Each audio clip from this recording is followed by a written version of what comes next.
Olá a todos, meu nome é Andréia Monique Lerme, eu sou engenheira ambiental e sanitarista, mestre em Ambiente e Tecnologias Sustentáveis e atualmente doutoranda em Microbiologia Agrícola e do Ambiente. Então hoje eu vou trazer para vocês um trabalho que desenvolvi que é intitulado como Estudo da Doença de Chagas no Estado do Maranhão. Eu fiz esse trabalho para o Brasil inteiro, então para apresentar esse trabalho, então devido à localização do evento, eu reduzi os dados apenas ao estado do Maranhão. Bom, nós sabemos que a doença de Chagas é uma doença infecciosa causada pelo parasita Trypanosoma cruzi e transmitida pelos triatomíneos conhecidos como barbeiros. A doença de Chagas ela vem sendo estudada por diversas gerações de médicos e cientistas, tanto no Brasil como na América Latina, pois trata-se de um problema de saúde pública no nosso continente. Estima-se que 18 milhões de pessoas estejam infectadas com o Trypanosoma cruzi. Então, só para trazer um pouco do histórico para vocês, Carlos Chagas ele estudou a doença a pedido do Oswaldo Cruz. Ele indicou Carlos Chagas para estudar o que estava dizimando os operários. Então ele estudou essa doença e ele foi o primeiro pesquisador a identificar o vetor, o agente etiológico e a doença causada, o que é um fato inédito na ciência. Bom, então nesse trabalho se objetivou analisar os casos confirmados e de mortalidade de doença de Chagas, além da forma de transmissão no estado do Maranhão entre o período de 2001 a 2018. Bom, então como foi feito esse trabalho? Os dados eles foram buscados no Departamento de Informática do SUS, o DataSUS. A amostra do estudo foram os casos confirmados e de mortalidade devido à doença de Chagas na população maranhense, portanto, incluindo também a forma de transmissão. E o período foi de 2001 a 2018. Por que esse intervalo de tempo? Para englobar, então, todos os dados que eram fornecidos pelo sistema, ou seja, pelo DataSUS. Então, de posse dos dados obtidos, eles foram organizados em planilhas do Excel e analisados, sendo discutidos, então, com bases teóricas da literatura.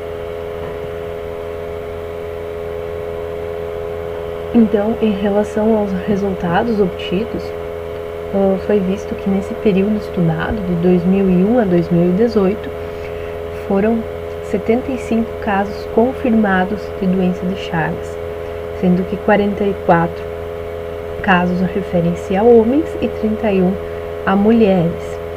O fato de atingir mais os homens, claro que essa não é uma diferença muito grande, mas o fato de atingir mais homens pode estar relacionado aos hábitos de higiene, porque sempre tem aquela percepção de que homens têm menos hábitos de higiene que mulheres, e também devido às atividades laborais que os homens realizam, por exemplo, trabalho fora de casa, ao redor da casa, nesses afazeres de jardinagem, na roça, na agricultura, né? Então, devido a esses trabalhos também isso pode estar relacionado a isso. Além disso, a maior parte desses casos confirmados acometeu pessoas na faixa etária de 20 a 40 anos. Claro que havia casos nas outras faixas etárias, mas a maior parte se concentrou nessa faixa etária. Além disso, 43 casos foram transmitidos oralmente, 18 vetorialmente, um foi de forma acidental e há 13 casos que a forma de transmissão ela é desconhecida. Então, em relação à transmissão oral, ela se dá através da ingestão de alimentos contaminados, carne mal cozida de caça ou até crua, acidentes de laboratório ou ingestão de triatomíneos. Já a forma vetorial, ela se dá através da picada do barbeiro, onde logo após ele vai depositar sobre a pele as fezes infectadas com Trypanosoma cruzi que pode penetrar então na corrente sanguínea, contaminando o indivíduo. Além disso, no estado do Maranhão, os casos eles concentraram-se na região norte do estado, onde nessa localidade ocorreram 55 casos do total de 75 casos. Além disso, houve 6 mortes devido à doença nesse período estudado. E, ressaltando ainda, a Fundação Nacional de Saúde, a FUNASA, ela implementou o Programa de Melhorias Habitacionais para o controle da doença de Chagas. O que é isso? A FUNASA, ela visitava as residências, ela fazia uma avaliação, buscava então a reforma dos domicílios, visando a melhoria das condições físicas da casa, bem como do ambiente externo, além da reconstrução que ocorria quando a estrutura da habitação não suportaria as melhorias necessárias.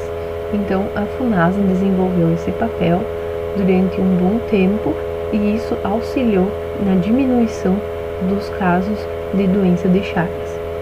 Então, só para concluir, a principal forma de prevenir a doença de Chagas, então, seria então incluir os hábitos de higiene pessoal e também para com os alimentos, lavar bem os alimentos, além da limpeza da moradia e dos arredores, evitar então entulhos, muitos galhos, enfim, manter o arredor da casa sempre muito limpo. E além disso, nós vamos ter impacto sobre o ambiente, sobre a saúde humana, mas também um impacto econômico com a doença de Chagas, porque como nós vimos, ela atinge pessoas que estão numa faixa etária muito produtiva. Então essas pessoas vão deixar de trabalhar porque podem estar doentes, ou elas vão reduzir a sua carga de trabalho, porque nós sabemos que a doença de Chagas ela pode atingir o coração e com isso a pessoa pode ter algum problema, enfim. Além disso, muitas pessoas elas podem morrer prematuramente e também aos custos então dos pacientes crônicos e a busca por um tratamento efetivo para essa doença, que sempre se busca, né? Então, seria mais ou menos isso que eu teria para falar para vocês sobre essa doença. Esses dados eles podem ser coletados no DataSUS para outras doenças também, bem como para a doença de Chagas em outros locais do Brasil também. E claro que podem ser estudados outros fatores. Aqui eu adotei então os casos confirmados de mortalidade, incluindo a forma de transmissão, observei qual era o sexo mais atingido e pode-se buscar outras informações também sobre essa doença lá no DataSUS, que é um portal muito importante para termos esses dados. Então, eu tenho algumas referências utilizadas e seria isso. Muito obrigada pela atenção de todos.